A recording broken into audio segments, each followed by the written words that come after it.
Prison secrets exposed, surviving violence and running operations from within.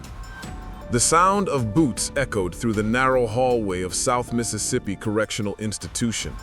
The shouts of guards mixed with the noise of metal doors slamming shut. Somewhere deep inside, a man named Christopher Epps, a high-ranking prison official once trusted by the state, was about to have his secret life exposed. The chaos around him wasn't from a fight that day. It was from years of corruption finally catching up to him. What no one realized yet was that Epps had turned one of the most dangerous U.S. prisons into a place where money, favors, and power moved in silence behind the bars. It started with small deals. A few cigarettes here, a little cash there, but soon those small trades turned into something bigger, contracts worth millions.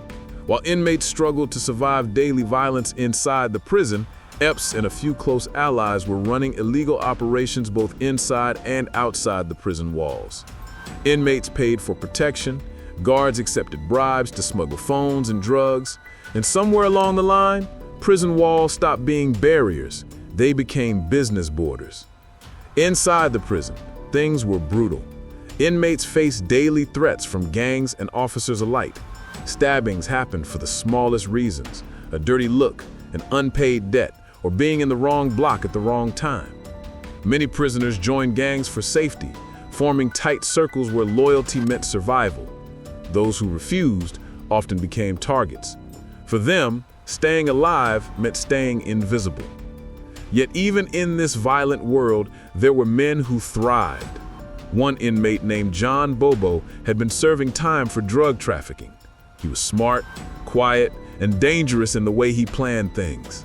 He noticed that phones and money kept appearing in his unit, and he began to understand how the system really worked. Some guards were not just turning a blind eye, they were part of it. Using smuggled phones, Bobo reconnected with his partners outside. Soon, he was back in business, managing drug routes across state lines, all while locked up. The prison had become a market. Everything had a price: protection, drugs, phone calls, and even transfers to easier facilities. And Epps, who was supposed to keep order, was silently profiting from every deal made under his watch. He used his power to hand out contracts to private companies in exchange for kickbacks, turning the prison system into his personal empire. It wasn't just one prison. It spread through Mississippi, Louisiana, and beyond. For the inmates, it was survival. For the officials, it was greed. But for outsiders, it was invisible. The public only saw corrections on paper, not the hidden world where inmates controlled the outside through smuggled phones and dirty money. Every call made from a contraband phone carried risk. One wrong word and a man could die inside. Yet many continued because it gave them something more powerful than freedom. It gave them control.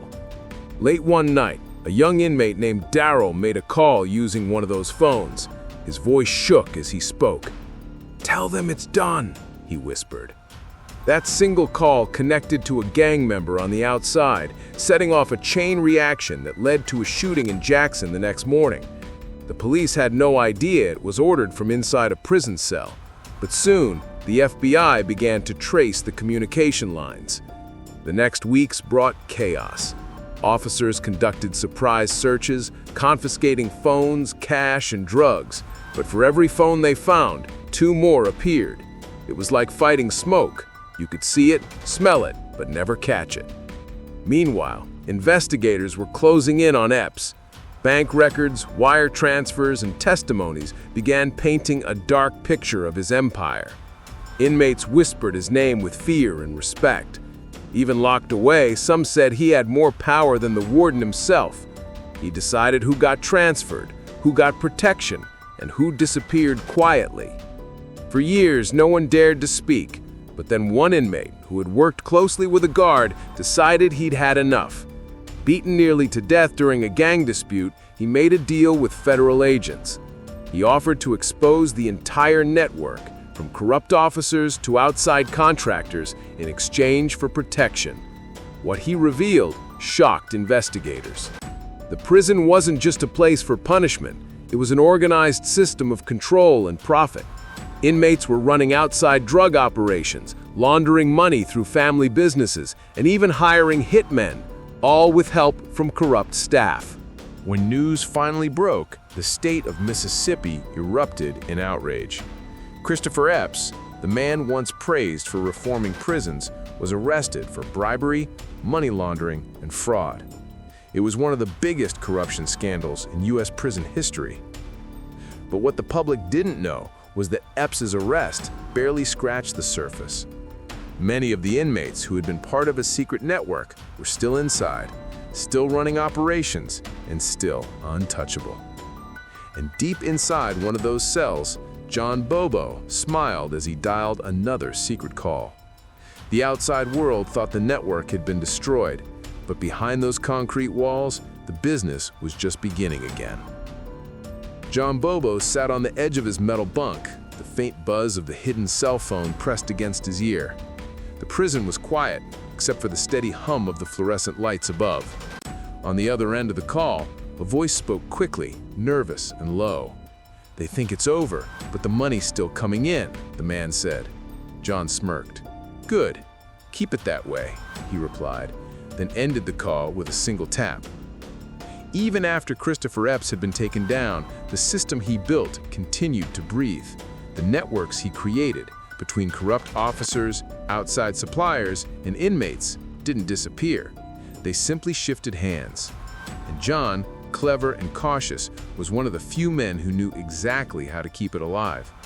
Every day inside the prison was a test. The guards were jumpy since the investigation began.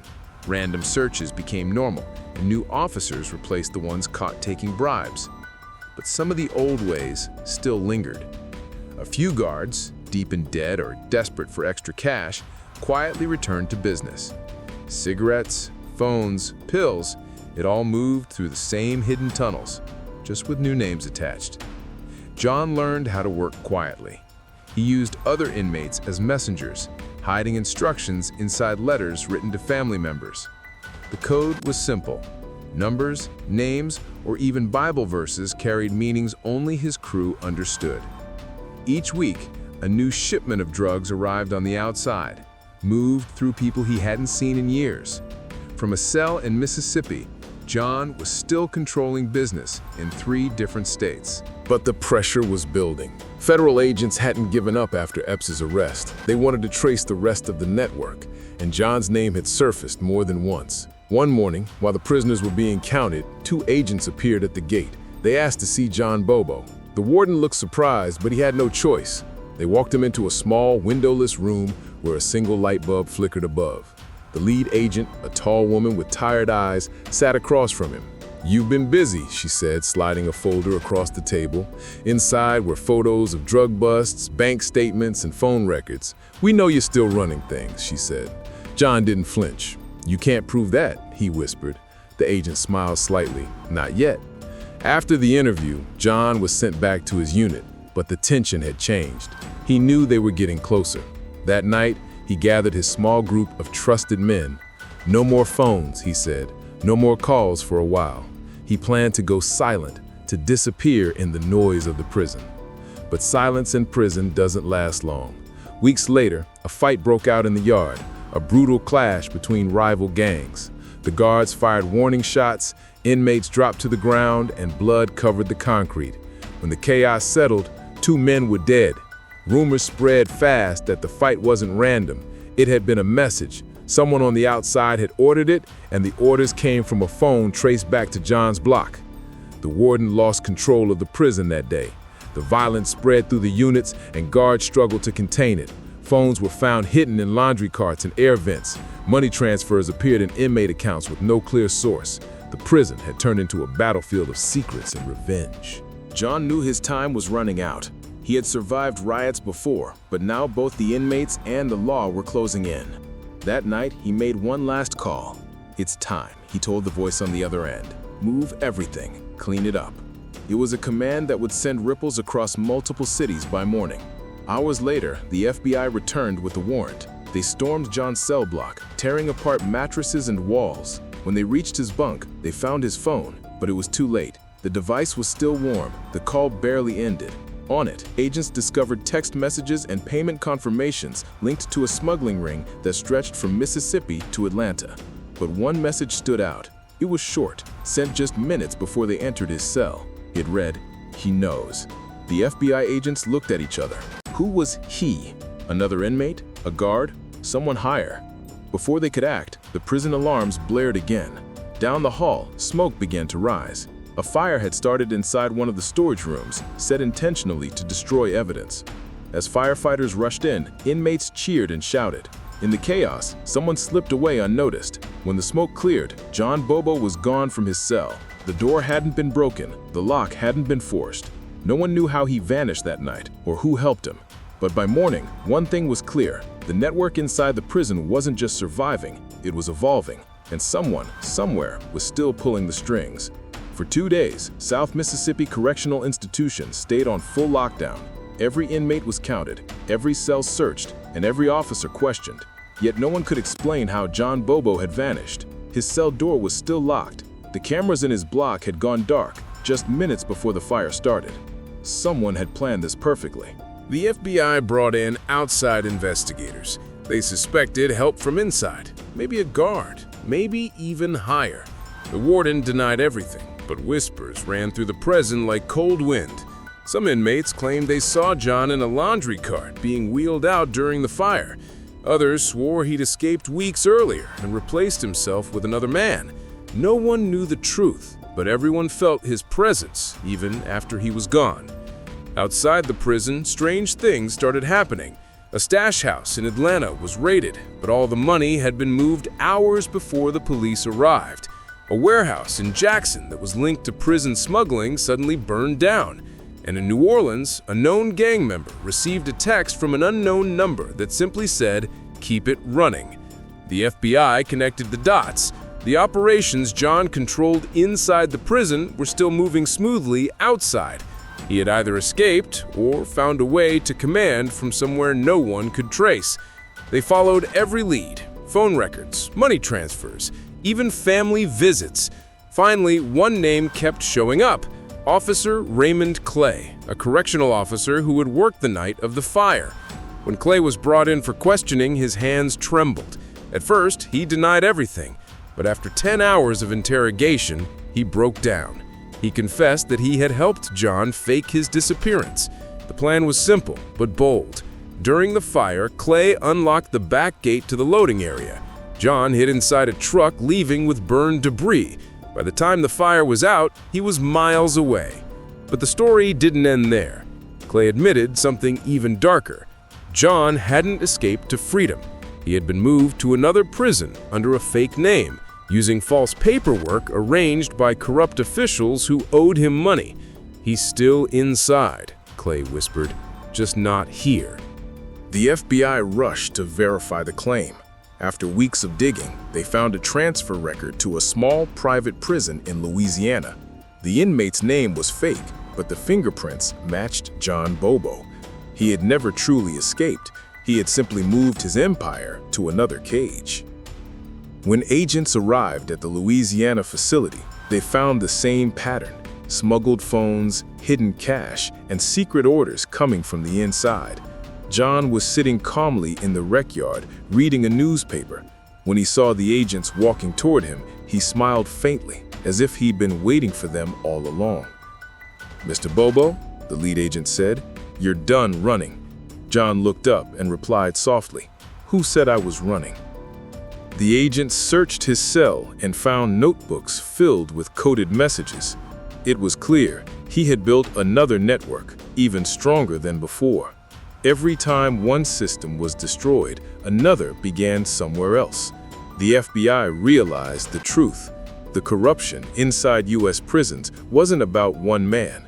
It was about a chain of power too deep to break easily. John was transferred again, this time to a federal supermax facility where isolation was absolute. No phones, no letters, no contact. For months, the world went quiet around him. But even in that silence, rumors began spreading. Contraband phones appeared in the same regions he once controlled. Transfers and payments still happened. Some believe John had left behind a command system that no one could fully shut down. One night, a guard doing rounds stopped at John's cell. The inmate was sitting in the dark, staring at the wall. "You think it's over now?" the guard asked. John turned slowly and said, "You can lock a man up, but not what he built." The next morning, agents received an alert, a coded message intercepted from a phone in another state prison. The code matched John's old pattern. It read, "Phase 2 begins." Officials rushed to trace it, but it was too late. Across several prisons, coordinated riots erupted at once. Fires burned, alarms screamed, and the system plunged into chaos again.